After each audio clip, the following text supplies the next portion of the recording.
give an example. And the example of the methodology that I use is the return to flight of Space Shuttle STS-114, which was my mission.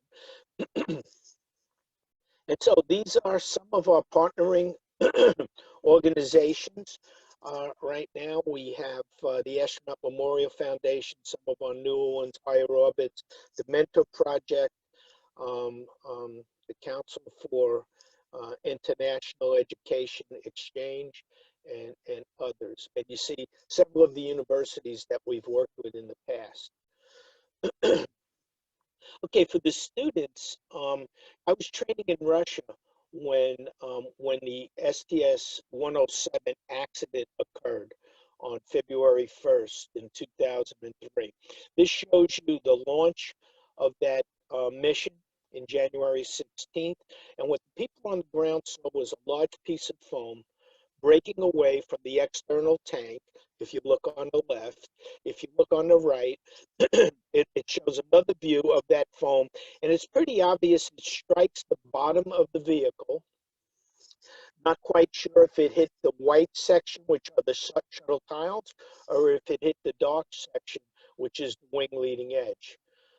What's important to note is that the people on the ground, the really smart engineers and program managers that were in charge of this mission, when they viewed that video and they ran their calculations, excuse me, they determined that it was not a problem.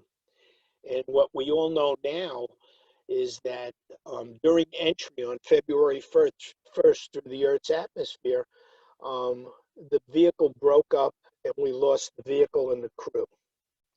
And so we spent, and so one of the main questions I had when this happened was, I was in Russia, was how could these really smart people make such a bad decision?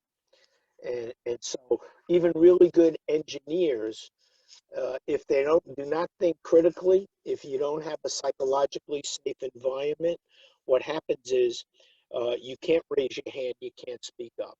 And so this happened. And so we spent the next 2 years, 2.5 years, trying to understand the cause of the accident. We literally had, and figuratively, had to pick up the pieces. We had about 85,000 pieces spread across Southeast Texas. We had hundreds and thousands of folks combing the area in these rural area of Texas, picking up the pieces, putting them together, and now trying to do that forensic analysis, trying to put the pieces together to figure out what caused the problem. And so this really began the origin of the EPIC Challenge program. We developed an innovative conceptual engineering design methodology, or ICE, and I'll talk about that. We started right after the accident, putting teams of people together to understand what caused the problem. We then created a small team to determine a repair technique on how to fix the wing leading edge. And then after I came back from my mission, basically developed this methodology and this program with 4 other faculty from Georgia Tech, Penn State, and MIT, and we taught it for young NASA engineers. So in 2008 and 8, we developed this methodology. We went to Penn State, and in 1 week's time, we took 30 young NASA engineers and we ran them through this program. And the problem that we picked was a challenge that even NASA was struggling with at that time. It was basically designing a capsule to land safely on land. As you know, Space Shuttle lands on land, but it's a winged vehicle, and all of the United States' space capsules land in the ocean. Okay, so we went to Penn State, we posed this problem. We created an environment where the researchers were immersed in the problem. They could then use the facility there to use computer programming to kind of analyze the problem and build some of their ideas. So they were able to prototype. some of their ideas. We ended up with dozens of ideas from that 1 week training session, and we selected only one of those ideas, which you see here, which was an airbag concept. And we basically took that one concept and we went to a group of students. We had an MIT master's degree student, Sydney Doe, and we had 8 MIT and Penn State undergraduates basically work with Sydney for about 2 years on and off, and they basically matured their idea, which was an airbag concept, and they ran a series of tests, both subscale and full-scale tests, and they basically created, they proved that their concept would work, that it would not only enable the astronauts to land safely without injury, but it also would reduce mass by about 36%, and it would increase the habitable volume. So what this did was this proved that the concept worked, this idea and this methodology works, the idea that we could take some of these epic challenges, go to students like yourself, and have students around the world help NASA and industry try to solve these really big challenges. So these are some of the themes of the ICE methodology. The first one is the human mind, use it. We try to teach the students to think creatively, basically use their mind, not only rely on computers. We want to teach them to work together in a team and not be arrogant, okay, to accept everyone's input and factor that in when we're trying to solve our problems. The other theme is understanding the mechanisms of failure, all right? As we go through this process, you as a member of a team will have lots of ideas. You're going to share those ideas. And what I encourage you to do is basically look at every idea objectively, even your own ideas. Critically assess and think about all the different ways your ideas could fail. Failure is very important in this process. And so you see here on the right, failure is not an option. In this program, it's a requirement. And we're going to teach you as students how to design experiments so that you can fail smart, fast, small, cheap, early, and often. We want you to fail intelligently. We want to teach you how to run experiments in the laboratory so that you can close the knowledge gaps and you can gain as much information as possible, okay, in order to understand the problem. You're going to be working together on teams, okay? And so we're going to teach you how to work together in teams, how to share that information. We're going to teach you a little bit about systems engineering and what systems engineering is. And so the next theme is panning out and zooming in. Good systems engineers have to understand the big picture that they're trying to solve. And what you are going to be doing as part of your program is you're going to be looking at one small aspect of a much larger problem. And so as you're working on your piece of that problem, you have to understand how every change you make to your design, how that affects the larger system. Okay, we're going to teach you a little bit about creativity and the need for taking time and relaxing and giving your ideas time to incubate. When you come up with new ideas, share them with your classmates, your teammates. Think about the ways they could fail and think about ways that you can improve those ideas. And the last theme is that really everyone is creative, and we're going to teach you techniques to enhance that creativity, that individual creativity, but more importantly, how do you work together so that your team is a high-performing team and you think creatively as a team? That collective intelligence, that collective creativity. Does anyone have any questions? Okay. So what I'm going to do now is show you how I was taught as an engineer and a researcher. How do you create knowledge? How do you create new knowledge? Okay, you look, as engineers and scientists, we look at the physical world, we see something, and we try to create a mathematical or an analytical model that represents what we are seeing in the laboratory, right? Or what we are seeing in nature.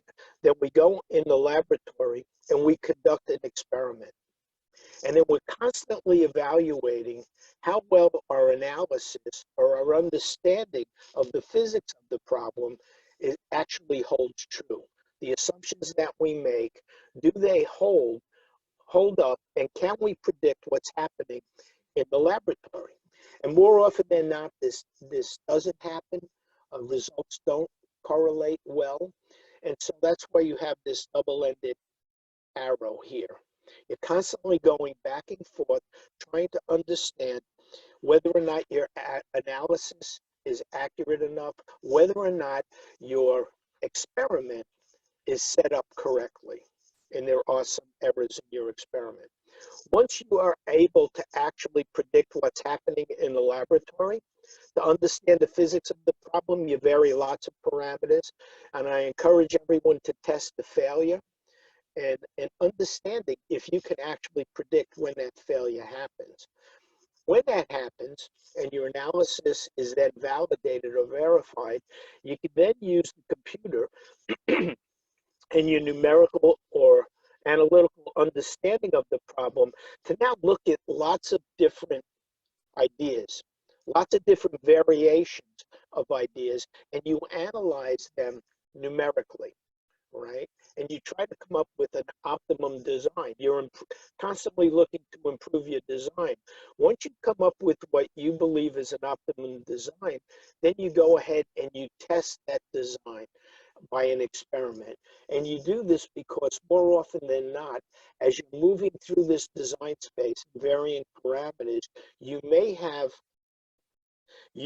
exceeded an assumption or a requirement. Okay, and your analysis might not hold. And so more often than not, you will find that that happens, and then you go back to your analysis and add that constraint or that improved understanding of the physics of the problem. Okay, and I'll give you an example of how to do this. This is an example. We use what's called the building block approach. And so we start in the laboratory with very simple experiments. This was an idea for a honeycomb sandwich structure, which was going to be used in a cryogenic tank, a reusable cryogenic tank for a single station orbit vehicle. This had never been done before, has never been done. See the honeycomb right here? The idea was to evacuate the honeycomb and use the honeycomb structure as also a very good structure and also a very good thermal insulator. So when we put our cryogenic propellant inside the tank, it does not boil off as readily. Okay, the problem is when you're trying to design a hydrogen tank, hydrogen is a very small molecule and it's very easy for this system to leak. And so if you have a leak in this cryogenic tank, it could fail.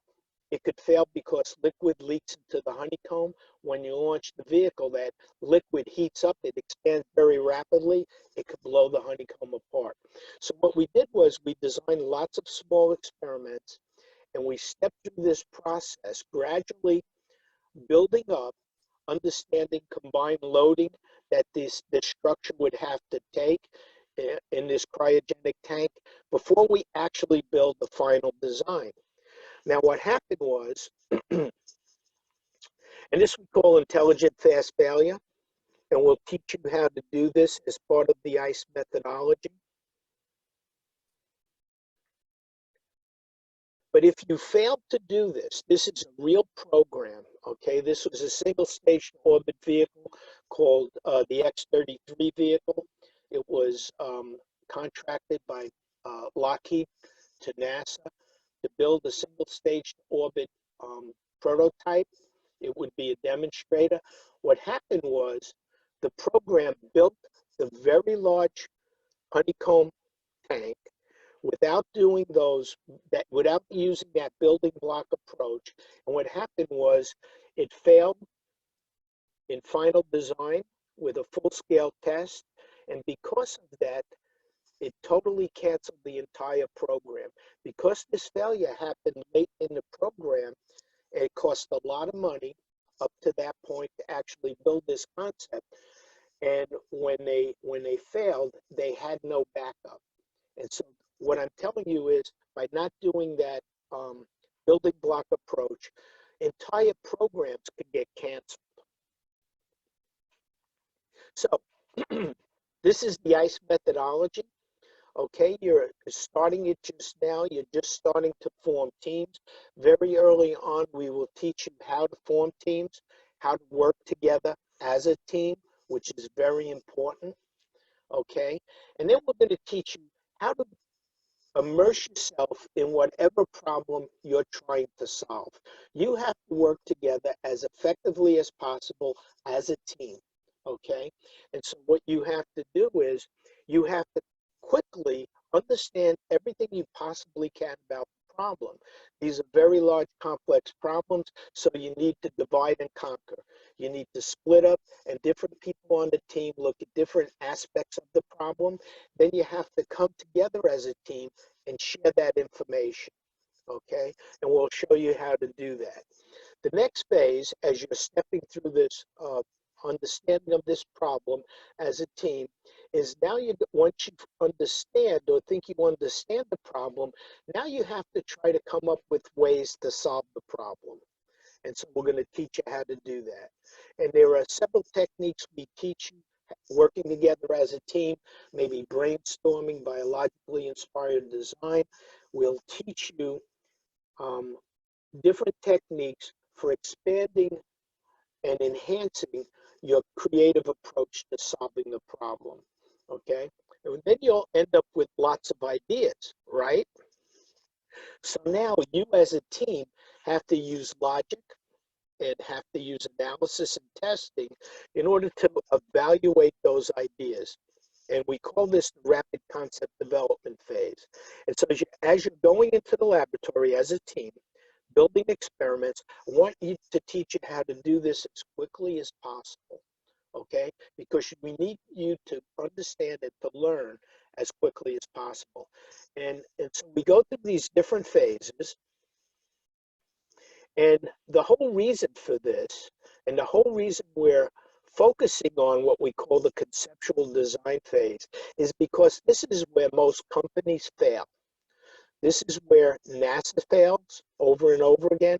What happens is we down select to an idea that we think is a good idea without fully understanding that concept, without evaluating all the different ways it could fail. And so we go into a development program like you saw with the full-scale tank with one idea. They honed in on a evacuated honeycomb core sandwich panel. And then what happened was late in the design cycle, well, as they're developing and they actually manufacture a full-scale design, they fail. And they have no backup, and they have to start from scratch. This is what causes lots of programs to be delayed by years in some cases, and for costs to rise exponentially. So what we're going to do is show this ICE methodology, if you will, and applying it to the return to flight wing leading edge problem. Okay, so what we're going to do right now is we're going to go through these steps. We're going to go through the problem definition of what caused the accident and the problem that we are going to solve, how to repair a wing leading edge. We're going to show you a little bit about the team we developed, about some of the techniques we used, and so this is the problem. Okay, it's a large piece of foam hits the vehicle and damages the vehicle. We think, but we're not sure, right? So now NASA has to understand, did that piece of foam, that large piece of foam, really cause the damage which caused the accident and the loss of the Columbia crew, right? So when we're looking at this problem, we have to look at all the different constraints on the problem, okay? Once we understand what caused the problem, we have to understand if we're going to fix the problem, if we're going to repair the wing leading edge, we have to understand the temperature limits. How hot does the wing leading edge get at its hottest location? Okay, what happens if we just damage the coating slightly? Will that cause the entire hole to grow, on the wing leading edge? Hot gases go in, and will that cause failure of the vehicle? We have to be, we are often constrained by cost. NASA doesn't have a tremendous amount of money. We're constrained by time. We want to be able to solve this problem as quickly as possible. We also have political pressure. If we fail to solve the problem and the next crew that flies, if we lose the next crew, will the entire space program in the United States be canceled? Okay, we have to think of all our techniques that we're looking at to fix the vehicle. How are we going to be able to operate those solutions? In other words, if we're trying to fix a wing leading edge on orbit, we have to think about the astronaut in the spacesuit, right? Constrained by the pressure inside the spacesuit, the dexterity of the gloves, things like that. And once we come up with an idea, how are we going to validate that idea and make sure that the people on the ground, NASA, and the safety people are going to certify that we can actually use this in space? Okay. Some of the things we also want to think about as we're looking at new ideas, we want to look at contradictions in the problem, because usually if there's a contradiction, this is usually an opportunity for a designer to come up with an enhanced or a breakthrough idea to solve the problem.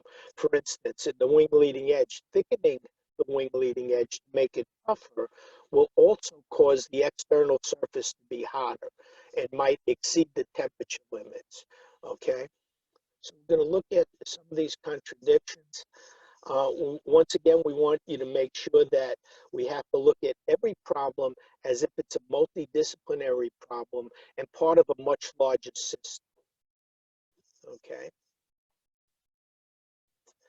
So every problem's a multidisciplinary problem. We want to identify all the potential constraints, look at all the different ways it could fail, look at the contradictions within the problem to see if there are opportunities. So for the wing leading edge, for the Space Shuttle STS-107 Columbia accident, we want to pan out and look at this problem, right? So this is what NASA did. Basically, right away, they started looking at what was the root cause of the problem. A large piece of foam came from the external tank, the bipod ramp, and it struck the vehicle on the lower surface, either on the wing leading edge or on the fragile thermal protection system tiles. Taking a look at that just gives you some idea of the size of the debris. The piece of foam could have been as large as 2 pounds. It had the density of about styrofoam, and it was traveling at about 545 miles an hour. And and they made these calculations based on the video that we received.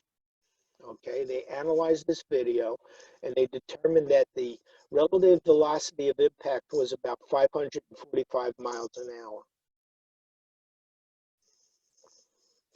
Okay. So what you saw, the people in the hangar at Kennedy Space Center, they started putting the pieces together, the debris that they found on the ground. These are the pieces of reinforced carbon-carbon wing leading edge panels 5 to 10 that were put together at the Cape. It's from the port wing leading edge. And you notice that they collected lots of the pieces, but some of the pieces were missing. Right, we think a lot of the damage, based on the video footage, it appeared that it struck probably between panels 8 and 10. When they started looking at the debris, of these panels, you notice the inside surface is coated with a silvery coating, right? What we believe happened was the panel was damaged. Either a large hole appeared or a crack grew. Hot gases ingressed the cavity of the wing leading edge, and it was so hot it vaporized the metallic structure of the vehicle. That vaporized metal then deposited on the inside surface of the wing leading edge. Now, this is what the engineers on the ground believe. It really appears that a large piece of foam caused the damage. And so in order to understand if that was true, they developed a full-scale test, all right? And the way they originally decided to do this test, it was going to be a full-scale test, a very large pressurized railgun shooting a large piece of foam at a full-scale section of the wing leading edge. How they originally planned to run this test, had they done it the way they originally planned, it would have been a very dumb, expensive test. They weren't planning on doing any analysis to understand if they could predict what was going to happen before this test. And they did not have enough instrumentation on the test element in order to basically correlate their analytical predictions with the test. If we had allowed the Columbia Accident Investigation Team, if we had allowed the engineers to run this test, we would not have been able to get much information from that test. Instead, we told them to follow the methodology we showed previously, basically conducting intelligent experiments and using a building block approach. We collected the subject matter experts and Charlie, could I have a question here? yes, let's go ahead. We'll stop this. Go ahead. I just had one question, not the students, but I was just thinking, so do I understand this right? So is it what you're trying to say, that if they would have run the test, they would just have seen that, okay, there's going to be a hole, but they would have not understand why this hole is there? Exactly. And look how long it took them to build that full-scale test. They would have shot this large piece of foam at all these prescribed parameters, you know, at this angle, at this speed. They would have struck the large full-scale replica of the wing, and they would have determined, was there damage, was there not damage? But then they would not have any useful information.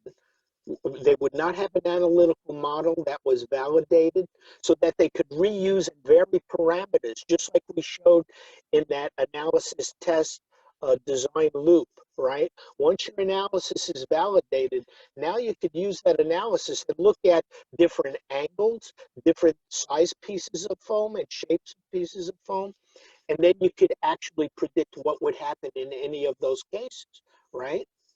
And Yeah, so because go ahead, because Anna. they would have to like put every time there a new wing, a leading edge, and a new angle to, if they want to do it that way, right? So Exactly. So, as an engineer, as a research engineer, especially me watching them proceed like this, I said, no, you have to stop this. This is now not how research engineers and real engineers solve this problem. It would have given them it would have told the program office, hey, we understand what the problem is, but it would not have helped us as far as proceeding with the program and predicting what size pieces of foam would be okay. You know, when would we draw the limit? So that's exactly right, Anna. And so if we would have just let them run this, but now we basically instrumented this wing leading edge with the full field photogrammetry system inside the wing. So now we could look at millions of points inside of that wing leading edge. We can understand how it's going to deform, right? And we have that test results that we can now compare with our analytical results. Okay?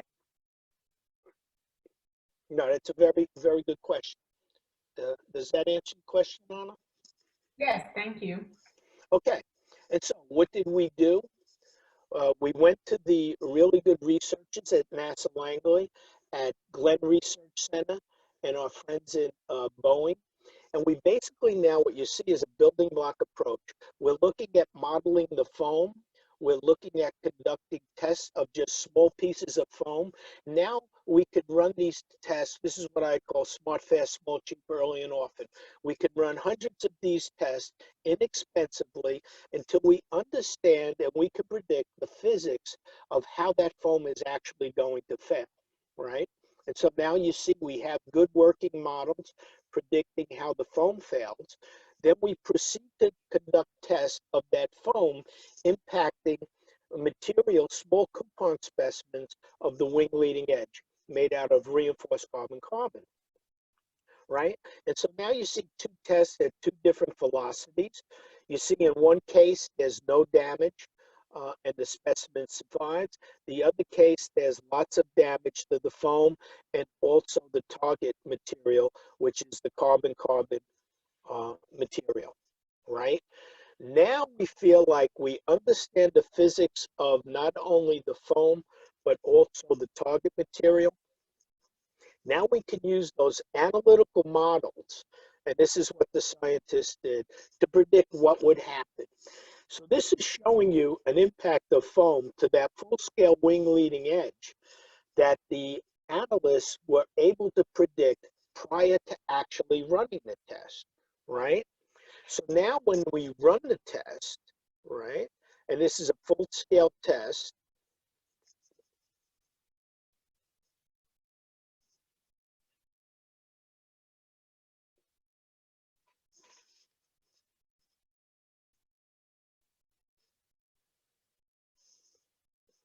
so you see what the folks predicted analytically was actually what happened. You know, when you look at what they predicted, you almost see a 14-inch by 14-inch rectangular section almost um, coming away. And then when you look at the actual test,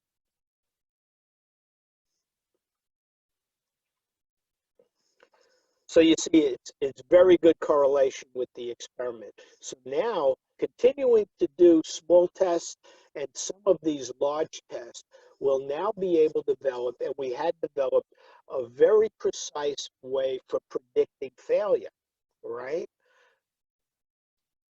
And um, so now we pan back out. If we look at, and that's just an example of using that building block approach and that method for constructing knowledge, going to the laboratory, conducting experiments. Now we understand what caused the problem. We know it was the foam. Now we have to figure out a strategy, and this is what the folks at Mission Control and at NASA had to develop. This is almost every NASA center. We have people working on this problem. How do you develop a strategy to make sure that we won't have a problem the next time we fly, or if we have a problem, we can keep the crew safe? So the first thing we have to understand is what's causing the foam to come off. We want to be able to inspect the vehicle. After we launch the vehicle, we want to be able to inspect it this time. Maybe put detectors on the vehicle to understand if a piece of foam hits someplace critical on the vehicle. And so this is what I call a multi-pronged approach to ensuring um, that we could fly safe. So we're looking at ways to minimize or eliminate the debris source. We're looking at ways to toughen the vehicle. We're developing an on-orbit repair technique. And if all else fails, right, if we have a large hole and we can't fix it, we're using the International Space Station as a safe haven. That means we're going to take the crew. The crew is going to dock with space station. Crew's going to get off, and we're going to rescue that crew with another vehicle. We're going to fly another vehicle in time to bring that crew home safe. Okay. The other thing we have to do as we're looking at all the different teams that we're forming to solve this problem, we have to understand the big picture. Remember, I said we have to pan out. You have lots of teams working on this problem. We have an inspection team wondering, how do we build cameras to inspect the vehicle to determine damage? We have an impact team, a threshold team that has to understand how small damage what's the smallest damage we can incur that will be critical. And we have to make sure, right? So we have to work together with this team to make sure that whatever instruments we design here, they can see this damage. Otherwise, we're flying blind. We think we're safe and we're not safe. So all these different teams have to work together. Information was from one team has to be passed to the other team. They have to be working very closely. Now, what I will tell you is, when NASA first started looking at this problem, these teams were totally independent. They were not communicating with the other teams. And so as you form your teams to work on whatever problem you're working on, you have to make sure that you have a plan of communication. And we'll talk about that. Okay, now, once you understand the big picture, let's zoom in on a particular problem. And the problem we're going to zoom in on as an example problem is really the wing leading edge and fixing that large hole in the wing leading edge. So we're going to look at, one of the first things we do is understand the problem, dive into and understand everything we can about the wing leading edge, the material, look at other ways that people have tried to fix structures in space, and look at analogous problems. And once again, I'm just going to emphasize you have to be critical of your own ideas, all right? So right now we're trying to understand all the damage that could have possibly happened to the wing leading edge in the past, and how did that damage progress as the vehicle entered the Earth's atmosphere. So we go back and we look at all the other examples when we had coating loss, when we had debris hit the wing leading edge, what damage happened, and how did that vehicle react? How did it respond to that damage during entry? Trying to understand everything we possibly can about how a damaged piece of reinforced carbon-carbon material, the material that makes up the wing leading edge, how that's going to behave. So the first thing we have to do is we have to bring into our team the material scientists, right? The people that understand how this material was made. And when you look at this material under a microscope, it's a system unto itself. It's composed of carbon fibers. It's composed of a carbon matrix. The entire 3 layers of that material on inside and outside surface were what we call conversion coated to silicon carbide, right? So silicon was basically packed on the outside. It was heated, and it caused the chemical reaction and created this silicon carbide coating, right? What happens now is you have 2 different materials. They have micro cracks. So they had to figure out how to protect this very fragile carbon material so it wouldn't burn up as it goes through the atmosphere. And oxygen can now penetrate it. And if you add oxygen and heat, this material would just burn up. So the only thing protecting that material was this very thin, brittle coating. So you have to understand everything about it, everything that was protecting that material from burning up, in order to now, if you have a crack in this material, if you have a hole in this material, how could you possibly fix it? This material is a special material. It basically gets stronger at 3,000 degrees than at room temperature. But you have to understand how this material behaves. The other thing you have to understand about this problem is how this material heats up during Earth entry. This is an analysis by a friend of mine, Pete Naffo, who's an aerothermodynamicist, was at NASA, an expert. And when you look at a flow, he looked at several different size holes in the wing leading edge, and he looked at flow coming in at an angle. And what you see as the flow strikes the downstream lip of that hole, the heating there is very high. And so what this means is if the flow is at an angle to the vehicle, you have much higher heating in the downstream lip. This will determine how this hole grows, how fast it grows, and so it gives us some idea of the limitations or what size hole could potentially cause critical damage. And so what we learned from that was that the way we had been testing this material, if you look on the bottom, was 90 degrees to the flow.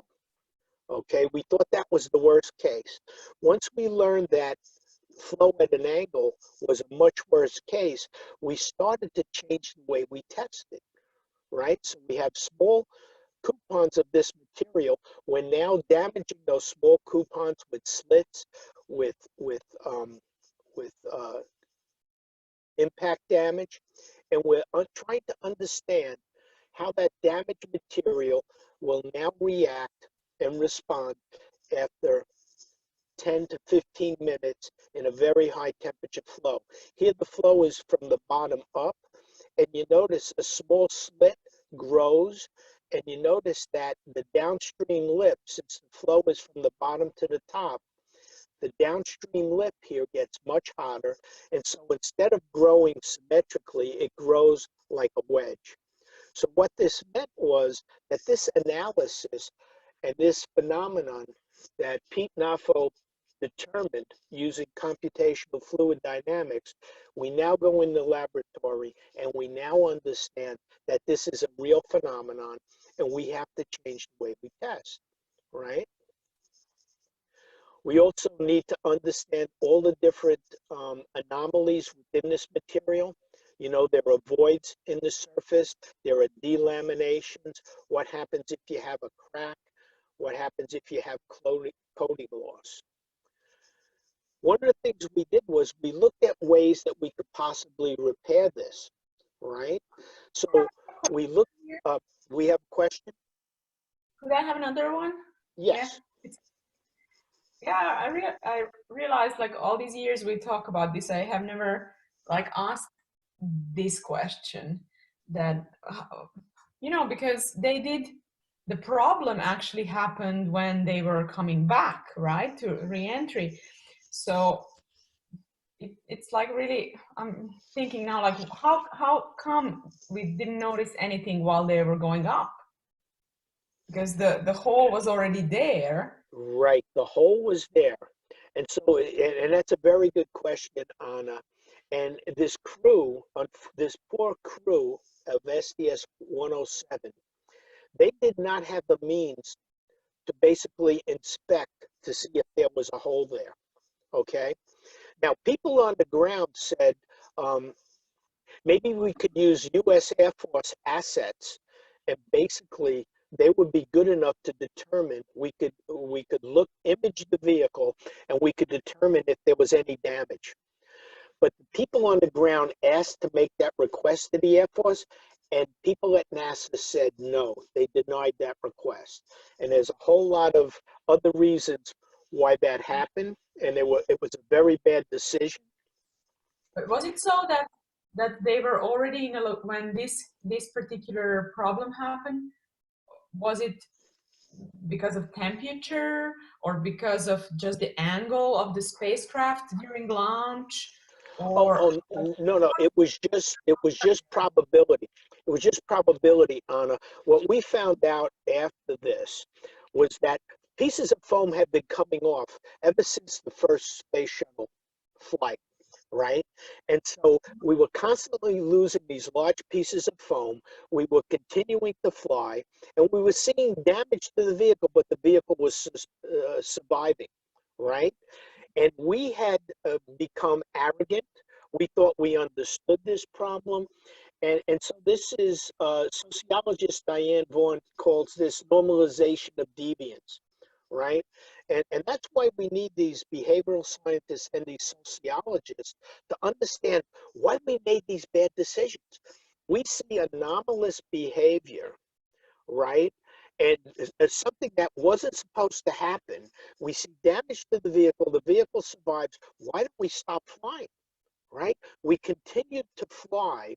We continued to convince ourselves that we understood a problem we really didn't understand. So SDS-107, the crew was in orbit. They had damage to their wing. They could not inspect it. We prevented people from the ground and using Air Force assets, right, classified assets, to see if there was damage. The other factor was we had no robotic arm on that vehicle.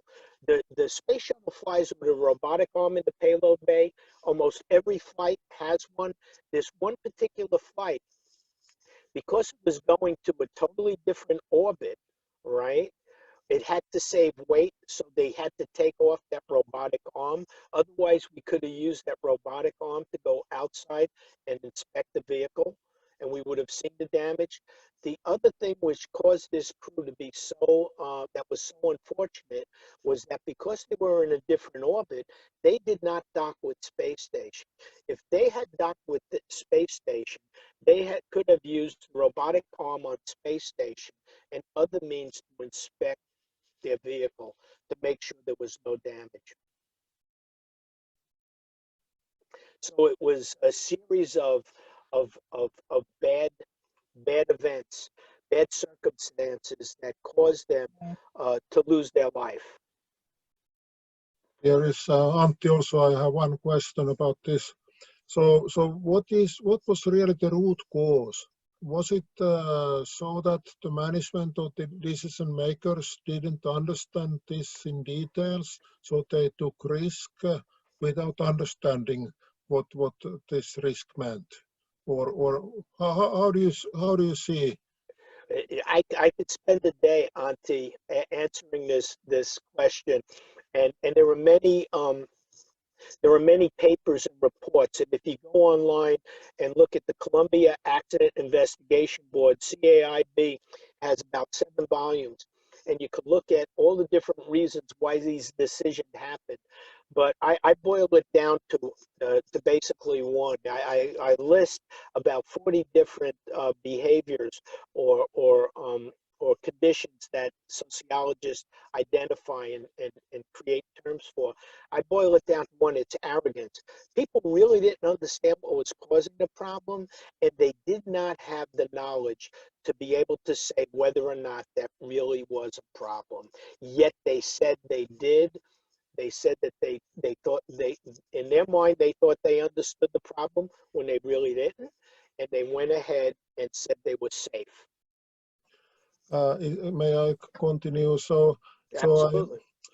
this is very close what I have been dealing with, not with space shuttles, but I've been a quality manager for years.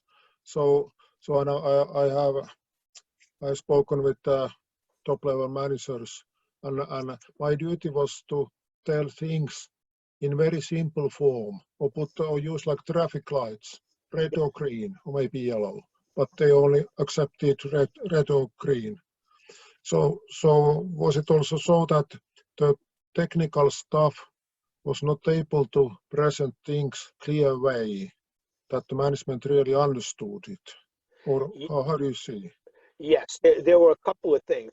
Number one, they used tools to try to predict what the damage was. That was totally the wrong tools to use.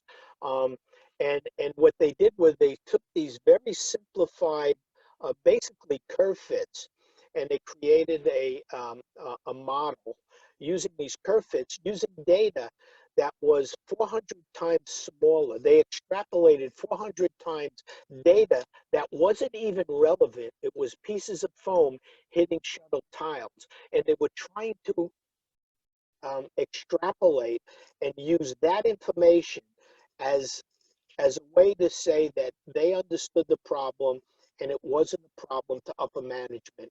And upper management was not technically sharp enough to drill down to ask those tough questions. and there's a multitude of problems. What happens is the story gets diluted. The real subject matter experts aren't able to get in front of the program managers, and they don't have enough time to adequately explain to them the shortcomings of their analysis. And so the story was mistold. It's a very similar story to the story with the Challenger accident and the O-ring. The people were using very crude, simplistic, analytical models that really didn't predict and understand the real physics of the problem. They were just crude approximations. Does that help? Yeah, thank you. Okay. And believe me, Auntie, next time I see you, we can go into excruciating detail on this. Yeah, we can. But if you read the Columbia Accident Investigation reports, like I said, it's 7 volumes. And one of those reports, it was actually, one of those volumes actually talks about the impact analysis and how little they really understood about the problem. Okay? So what I'm going to focus on now is the problem that we chose to work on, one of several, as what I call an epic challenge, was how do you fix that pizza box size hole in the wing leading edge, right? So I went back and looked at other techniques that astronauts had been training to fix a hole in the pressurized modules of space station, because I happen to be involved in this program, so I knew about this. And so when you're looking at fixing a pressurized hole in a large module, like the laboratory module, an astronaut goes outside, you basically put a mechanism that looks like this with a toggle bolt that looks like this, and you screw down a fixture, and then you inject an epoxy into that hole, and you make a nice, firm, solid repair. And so we tested that on the ground, in the neutral buoyancy lab. We tested that in the zero-G aeroplane, as you see here on the right. And so these were techniques for fixing a module. And what I'm telling the students is, once you're looking at a problem like this, and it's repairing a hole in a wing, look at any possible way you could think of to repair a hole in something you're familiar with. Could be a tire, it could be the wall of your house. In this case, we were looking at something that we knew we had designed and an astronaut would be able to operate in a space, okay? But these are the types of building block tests we would have to do eventually to ensure that it was operable, that an astronaut could go outside and actually do this in a space, okay? So this is where we got the idea for this kind of a patch that goes through, and we fill that patch with an epoxy. And I want to show some of the people that we pulled together on our team. This was a gentleman that was a material scientist at ATK Thiokol. And this was a man that really understood how to fail smart, fast, small, cheap early and often. He started looking at hundreds of different ideas for designing a plug that would survive entry heating. And so you go about using very crude techniques so that you could go through lots of different ideas, but you want to realize that the techniques you're using don't exactly simulate aerodynamic heating. You're trying to simulate the temperatures, and you're trying to make sure that this particular concept would survive the temperatures, but whether or not flow, you're not simulating the flow conditions. Could flow go underneath that patch, and will that help erode that patch? But what it does is it helps you to screen lots of different ideas. And you can do this very cheaply, very quickly. So when you look at the designs they came up with, okay, using those techniques and with very minimal analysis, they came up with these very stiff plugs made of the same material that the wing leading edge was made out of, carbon-carbon, right? But what happened was the flow is from the bottom to the top. These plugs were thick, and so you have a bump to the flow. This bevel angle was steep, so that as the flow hits that, that ramp, you get an additional heating or ramp heating. And so all these conditions The fact that this was stiff meant that you needed over 1,300, somewhere between 1,300 and 1,800 plugs. So you had to carry a repair kit that had about 1,800 different shaped plugs in order to fit all the different curvatures of the wing leading edge, right? The other thing that the program office was looking at was how do you fix, how do you come up with a repair technique that was just a crack? So they came up with a special material that was a pre-ceramic polymer. It starts out as a polymer. It solidifies in space. It forms. It's a cracked material. It's able to flow through a gun, kind of like a cork gun. The astronaut applies it in space. It has a whole toolkit that comes with it. But when we tested this material, right, over a small crack, the flow is from the left to the right. You see it's getting very hot. And as the material starts getting hot, even though it's forming into a ceramic material, it's becoming fluid, it's becoming viscous, and it's starting to separate and move away in the flow. And as that happens, then this crack begins to grow. This opens up, and you have a problem. So we tested lots of these ideas. The idea was, in our particular mission, this is Steve Robinson and Suichi Noguchi. We tested them on orbit, ways to fix the RCC material. We had damaged tile material in the payload bay. So this is where we're actually testing these ideas and testing the operability of these ideas in space. So here he's using a technique for basically coating the white surface of damaged tile so that it would have a high emissivity and wouldn't get too hot, but would radiate that energy to space. And it's showing you techniques for repairing it and applying it. And so what I want to show you here is that after Steve Robinson tried to create as good a repair as he possibly could on that material, on that damaged RCC material, what happened was that material expanded in orbit. What happened was it outgassed because we have a vacuum in space. So any elements of gas trapped in that material, when you put it in a vacuum, it would expand. Now, we tested this in vacuum chambers on Earth, but space is a very large vacuum. So now, let's say you repair the wing leading edge in space and it looked like this. Would that survive entry? How do we validate that that would be good enough to survive entry, right? And we could say, yeah, we'll put the crew on the vehicle and we'll say they're okay to fly home.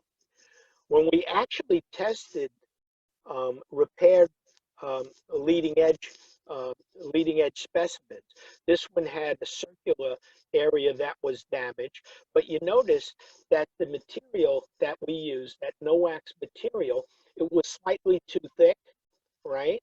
And it cracked. And so now when we put it into the arc jet and tested it, actually a piece of this cracked material flaked off. And when that material flaked off, it caused a step to the flow, right?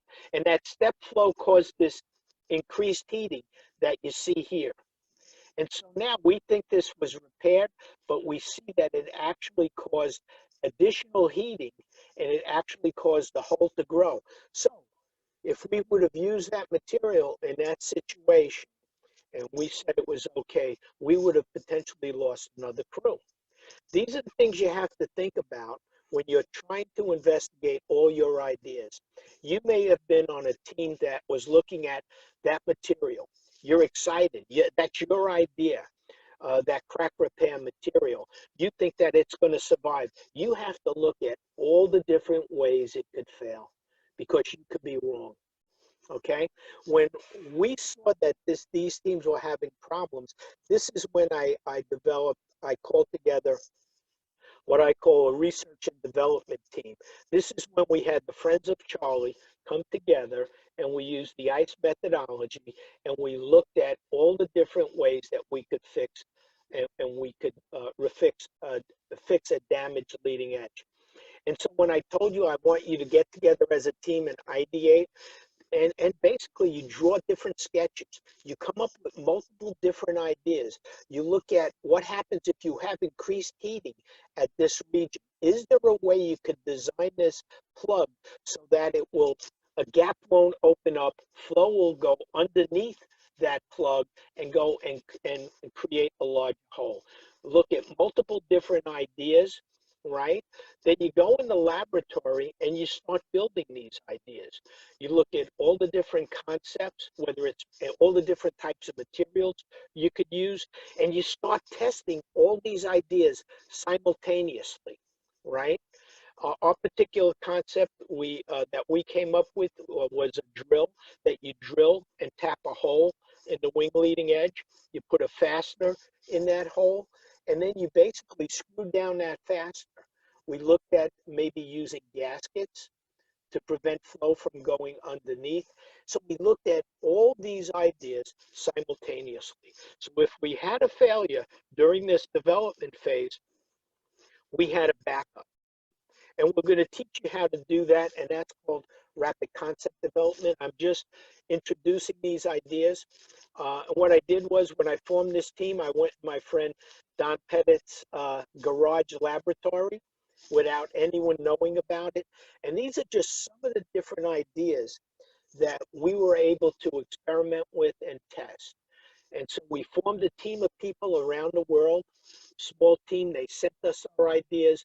We were testing them in the laboratory in Don's garage. And why did I bring Don Pettit into this team to solve this idea? And you're going to find this out. Sometimes you're going to look at your team. You're going to realize that maybe you might need some additional help on your team. You might have to expand your team. You might need to look for subject matter experts. I brought Don into this not because he was an expert in carbon-carbon material. He was a chemist from Los Alamos National Lab, but he had this amazing ability to think creatively, to think outside the box. And we needed someone like that. So when people told us that it was impossible to drill through this material because it has a very brittle silicon carbide coating, what those people didn't do was they didn't use a punch. Basically, what we did was we basically used the spring-loaded punch and we chipped that coating. By chipping that brittle coating, we were then able to create a drill that could drill and tap precise holes through that material. And you see, we're doing this in his laboratory, right? We're doing this in his garage. And we solved the problem that teams of people at NASA and in industry failed to do. No one actually looked at actually chipping the coating before they drilled through it, okay? So we came up with a solution for drilling and tapping a hole in a wing leading edge, and we validated it. We taught astronauts how to use the power grip tool and these drill bits that we designed. They could drill and tap various size holes in the wing leading edge. And this is just a photograph of me proving that, yeah, not only could we build it, we could certify it. And I was actually able to fly it on the first mission that we flew right after the Columbia accident. So people told us this was impossible to do. And we did it in a garage. We got a patent for it. And this was another gentleman that helped us, had a company in Fort Worth, Texas, Francis Schwind. And this was one of the gentlemen that helped us build, not the drill bits, but he helped us build different fasteners made out of carbon-carbon, different patches made out of carbon-carbon. We had to come up with a way to quickly produce these patches that we could test in the laboratory. And that's what your team's going to have to do. We looked at lots of different ideas for doing this. This is a leaf spring, a multi-layer concept using a leaf spring. This is just a doubly curved shell with a gasket shown here with the yellow. And this is just a demonstration of a prototype that we developed. And I want to tell the teams that are going out and doing these analyses, you have to sell your ideas to upper management, to people, that your idea is viable. The people in the program office didn't believe that our idea would work. And so what we did was we had to develop a prototype. We had a large curved section of carbon-carbon material, right? And we basically drilled and tapped a hole in it. We put in a carbon-carbon patch and a carbon-carbon fastener, and we did this right in front of their eyes. And we used the same tools that an astronaut would use if he did a spacewalk. And this just shows a demonstration of what that would look like. And this is showing how later on we handed this idea off to other teams, that basically large numbers of people now had to do the analysis to validate what the size of these patches would be, what they would look like in order to fit all the different curvatures on the wing leading edge. And so these are the different types of testing that Don Pettit and I did. We went from torch test to a very small arc-jet facility that we were able to use. And once the companies realized that we could commercially fabricate this material and it could be flexible, they went out and designed their own patches. And they put large teams of people on this to actually design and validate the patches we would fly in space, and also the tools we would use, or the astronauts would use, to validate that these patches met all the specific requirements to ensure that they would survive entry heating. Okay, and this is just a demo of me in orbit, basically using the tools that an astronaut would use if they were doing a spacewalk outside the vehicle, but demonstrating how an astronaut doing an EVA would actually fix a hole in the wing leading edge. And this just shows how 8 to 10 to 18 patches would cover a large area. And this shows an example of why we need to use subject matter experts to understand this problem. The reason why the program was their patches were failing was they did not have the right analyst analyzing this problem, and they did not ask that analyst the right questions. When we put together our team, I brought my friend Pete Naffo. I asked them to analyze this problem using a code that he developed. He was an aerothermodynamicist, one of the top in the field in the world. And he basically looked at this problem, he ran his code, and in one day, he was able to determine that if we maintained this thickness of the patch to less than 1/10 of an inch, and the bevel angle of that patch to less than 6 degrees, it would not fail. And with that information going to that expert, we were able to solve that problem in a short amount of time. We were then able to design a patch that you see here, and the leading edge of that patch heats up, but it does not go above the critical temperature of the coating of the carbon-carbon material, right?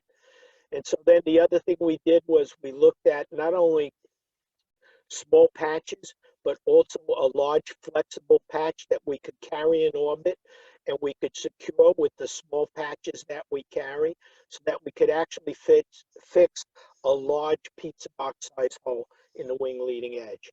And this just shows what a small team of engineers could do, like yourself, coming up with an innovative idea, taking that idea and maturing that idea to the point where we could prove that it will work, then handing it over to a much larger team, which then do all the rigorous analysis and testing to validate these systems for flight. Not only that, but some of the ideas that we had for repairing a wing were also used and looked at by other teams that were looking at that we're looking at solving or repairing shuttle tile problems. What happens if you lost a large section of tile? Well, then you could use an overlay concept like this. The fasteners they would use would be different, but the mechanism for solving that problem was very similar. So that's when we validated this methodology. We proved that it works. What you're going to be experiencing is you're going to be working on these teams. We want to teach you how to work together physically as a team, but also virtually. Like right now, we're in very tough times with this coronavirus. It's forcing us to work virtually. How do we do that? Luckily, we're using Valamus as a platform. We could use other techniques for talking together, using Slack, for instance. But now you have the capability to link with each other, to share ideas virtually, to connect with subject matter experts around the world to help you solve these problems. This was the beginning lecture for the ICE methodology. You're going to be going through all these different phases in detail with your instructors in Finland and in the United States. And these are some of the areas that, that you're going to be getting more and more training on. Team development, problem immersion, how do you immerse yourself in the problem? How do you share that information and learn together as a team? You're going to be learning different techniques for thinking creatively, individually, and as a team, and also techniques for working together, program management, so that you satisfy all these constraints within budget and on time. And later on during this semester, you'll be learning about rapid concept developments. Now I think we went for a really long time with me just broadcasting. And what I'd like to do is open it up. I'm going to stop sharing, and I'm going to open it up for questions for our students that are online.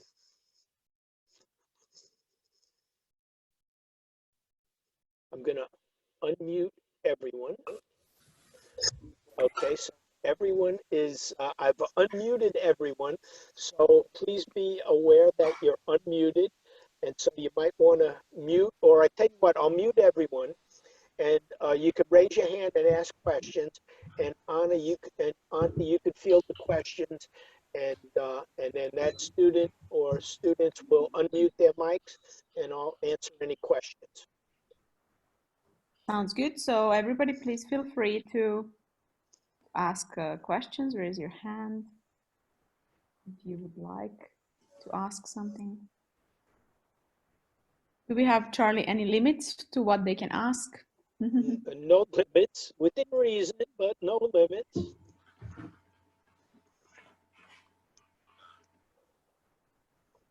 Now, I don't want you to be shy. Now's the time to ask questions. The other thing we'll do, Anna, is we'll post this video to my YouTube channel for the Epic Education Foundation, and maybe we can have a blog site, or we'll post it to the platform, and the students can also ask questions. If you don't think of a question, don't have a question now, you think of one later, we can answer those questions as they come up. I do have a question. Okay, go ahead. My name is Leonardo, and my question about doing those plugs in an aircraft is, in which situation an astronaut would have to go through this process of doing a plug in an aircraft? Would be something related to some hazard in space or some malfunctions in an aircraft itself?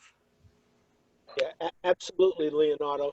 So basically, right after the Columbia accident, as I said, our mission was the first mission right after the Columbia accident. We had this repair kit because we had time to develop this repair kit, so that now, if you could think about this, we're in orbit. The first thing we do in orbit is basically inspect the vehicle.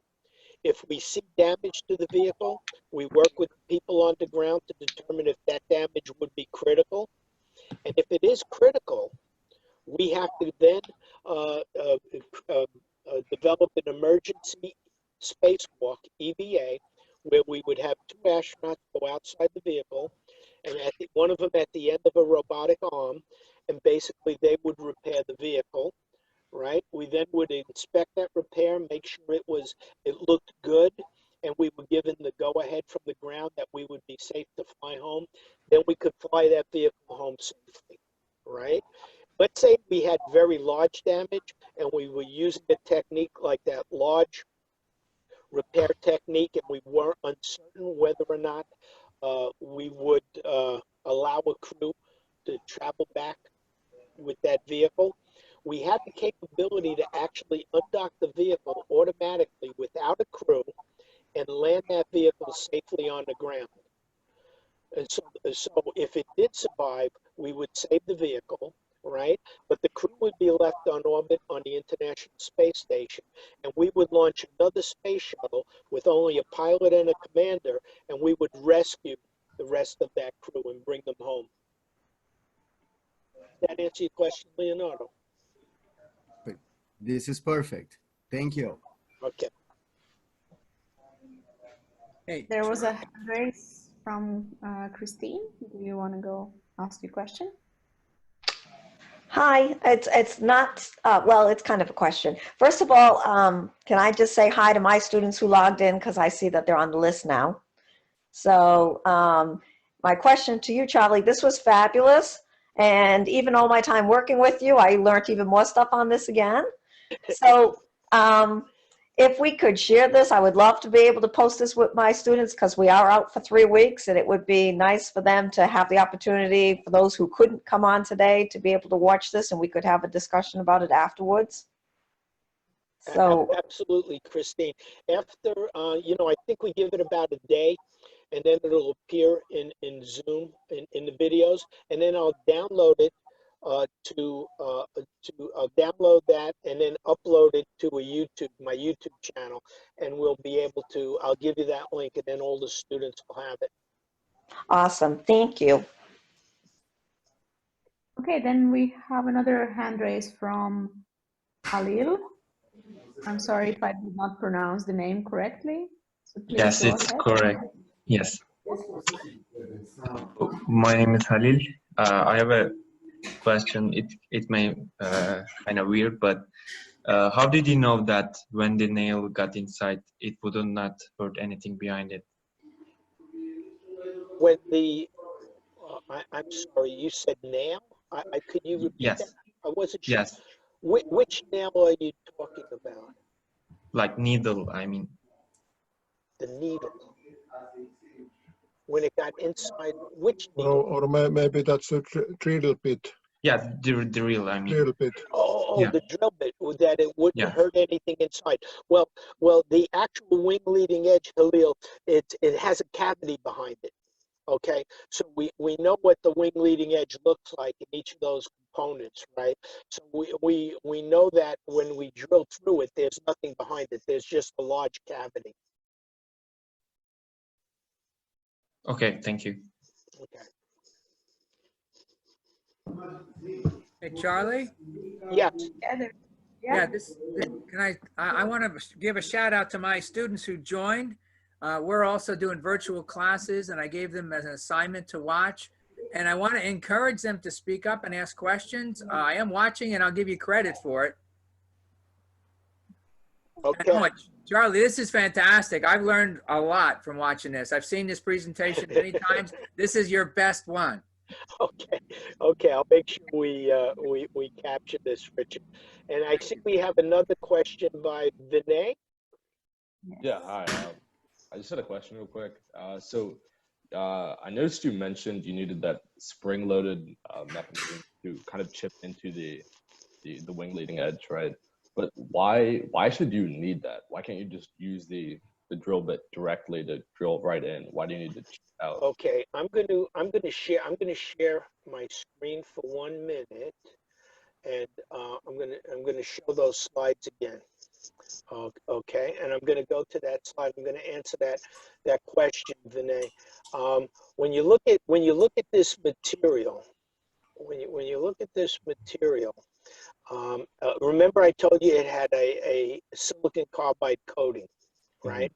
Yeah. That silicon carbide coating, when you think about it, can everyone see it now? Yeah. Okay, the silicon carbide coating, Vinay, is very, very tough. If you've ever used this, as a matter of fact, they make drill bits out of this material. It's so tough and it's so hard, if you will, right? And so when people were trying to drill through this, they looked at diamond tip drills, they looked at increasing the torque of the drills, they looked at increasing the pressure on the drills. And what they realized was they could not drill through this carbon-carbon material. It was very, very tough, very, very hard, just the nature of the material. But it's also very brittle, right? And so as we were playing around with it in the laboratory, you know, I just happened to pick up that spring-loaded center punch and hit it a couple of times. It cracked the coating. The funny thing is that when you think about it, and I'm going to stop sharing my screen so I can see again, but when you think about it, when you if you're trying to repair the wing leading edge, it would have already had some damage, right? Yeah. So they should have tested drill bits on damaged leading edges, but they didn't. They did not do that. And so when you think about it, astronauts could go out there, it doesn't have to be a spring-loaded drill bit. They could take a tool and they basically just chip that coating. But the key was chipping the coating. And so when you think about these really smart PhDs in structural mechanics, material science, people that are trying to understand designing drill bits, no one thought of damaging the coating and then drilling through it. But this is where I got the idea for the Epic Challenge program. This is where I believe students in elementary school would have been hammering that thing first and trying everything possible. So a very simple idea solved that problem and opened up a whole different solution space of solutions to use to solve that problem. Do I remember, Charlie, did you have a sample of that somewhere in your office? I have a sample of the drill bit. Or even the patch or Yeah, I do. Hold on 1 minute. I'll bring it up to the camera.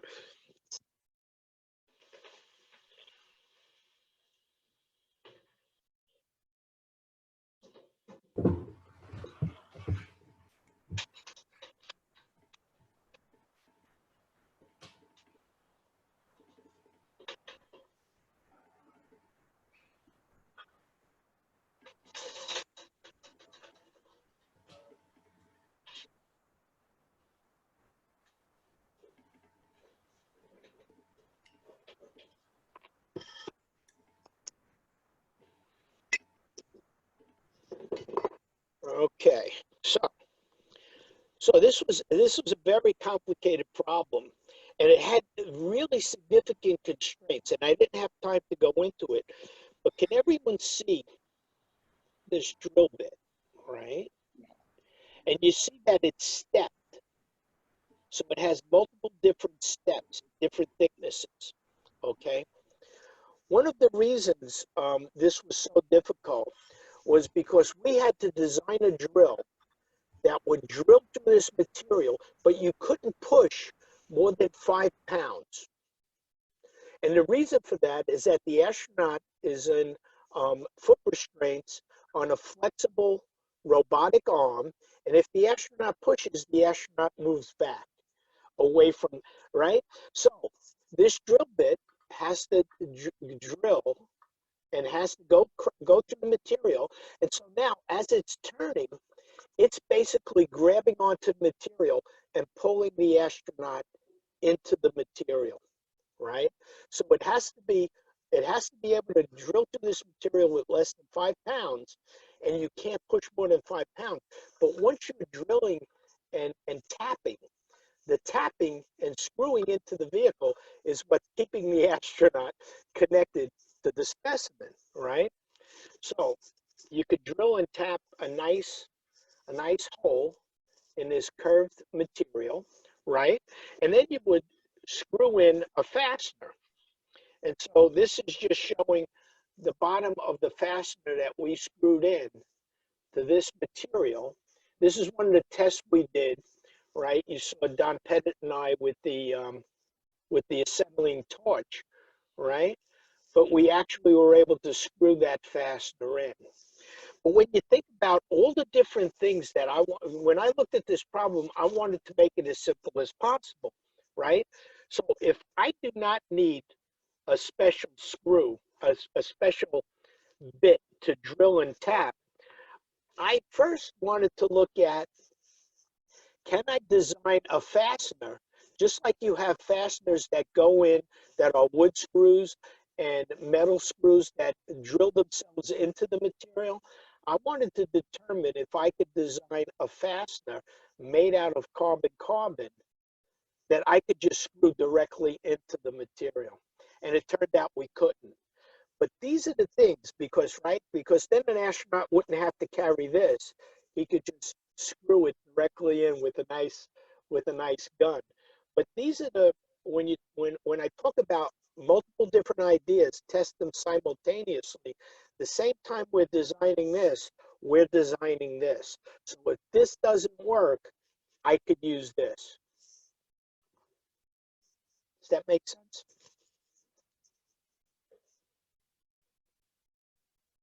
Yep. Does that? Okay. I just had like one quick follow-up question as well. So so whenever you're drilling things, assuming this is in space, wouldn't the like the particles that come out when you're drilling, right, the part that you're drilling out, would that be any kind of worry for the astronauts? Like, couldn't they be, especially you talked about this, like the silicone material being tough, if you're drilling that out and it gets into space, especially if it's like surrounding the astronaut, is that a worry as it could puncture their spacesuit or something along those lines? Yeah, chances are, I mean, we would look at that. Then we look at everything.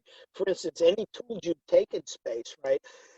You have to look at how sharp that tool is, whether or not it's a hazard, whether or not an astronaut could use it, because they could easily puncture their suit. And so we would think about those particles. Those particles are actually traveling at the same speed we are, right? Or very, very lower relative velocity to us, right? But you have small particles, even a chip of paint. If it's traveling in space and it's orbital debris, a small chip of paint could go through a spacesuit. It's traveling at about 7 kilometers a second, about 17,500 miles an hour. And so you're absolutely right. Those small particles could present a problem if they were traveling at high speeds. We're protected inside our suit. When we come back in, of course, we would have to inspect our suits, make sure that all that debris is off our suits. And this is also a hazard. What you're talking about is a hazard for astronauts that are going to be working and living on the moon and Mars, right? Dust is going to be a very big problem. Any other questions? There's a Peter having a hand up. Hi. Hello. Can you hear me? Yes, we can hear you. Okay, cool. So just one quick question. Let's say you doing your research process and you come up with a solution to an issue, right? How do you go about handling inefficiencies? Like, let's say you have the solution, but it's very impractical or very expensive and it's not really going to work because of that. What do you typically do in response? Okay, that's a very good question, Peter. And so a lot of what you're seeing that the solutions we were trying to solve, what I call epic challenges, are almost impossible. Just coming up with a solution is good enough. But as you're looking at this for future missions, or for other vehicles or for other systems, you would try to optimize this system and refine it as much as possible. Number one, so that you would conduct enough tests to convince yourself that it was going to be fail-safe, it was going to be operable, and it was going to survive. But more importantly, you try to reduce down the cost. And this is typically what happens with any new system. It could be an automobile, right? When you're designing the first airplanes, right? When you look at how that has evolved, it's almost to the point now where we're incrementally improving those ideas to eke out every ounce of efficiency we possibly can. What we're talking about in the EPIC Challenge program and in the conceptual design phase, a lot of times are looking at problems that don't even have a solution. And so first we have to understand if we can develop a solution, or we're looking for a breakthrough idea, something that's going to revolutionize a product, drive down the cost by orders of magnitude, make them easier to build, and reduce time by orders of magnitude. But you're absolutely right. As an industry develops around a particular product, you're constantly looking at eking out efficiency, making it as efficient as possible, as low cost as possible. All right, cool. Thank you.